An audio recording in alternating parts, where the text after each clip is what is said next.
Allergy skin test అండి. ఇప్పుడు ఉట్టి స్కిన్ అనే కాదండి, ఇప్పుడు తుమ్ములు వచ్చేస్తూ ఉంటాయి, ఎలర్జీ, ముక్కు చీదుకుంటూ ఉంటారు, నీరు కారిపోతూ ఉంటుంది, ఇలా అనుకుంటూ ఉంటారు, ఇలా దురదలు వచ్చేస్తూ ఉంటాయి, ఇలాగా బంప్స్లో వచ్చేస్తూ ఉంటుంది స్కిన్ మీద. వాళ్ళకి ఏంటంటే ఇలాంటి ఎలర్జీ స్కిన్ టెస్ట్ అనేది చాలా యూస్ఫుల్ అవుతుంది.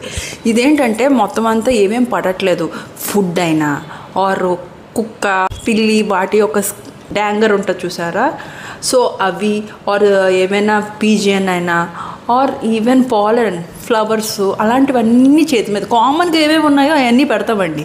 పెట్టి అక్కడ స్కిన్ మీద ఏమైనా పెద్ద బంప్ ఏమైనా వస్తుందా, వాపు, ఆ వాపు మెజర్మెంట్ చూసి మీరు ఎలా రియాక్ట్ అవుతున్నారో అన్నీ చూస్తామంట.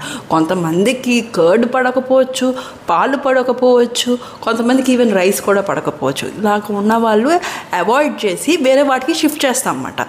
ఇవి వేరే ఆల్టర్నేటివ్ చెప్తామన్నమాట. సో అవి యాక్చువల్లీ మీకు ఉన్నాయా లేదా అని టెస్ట్ చేసుకుంటేనే తెలుస్తుంది.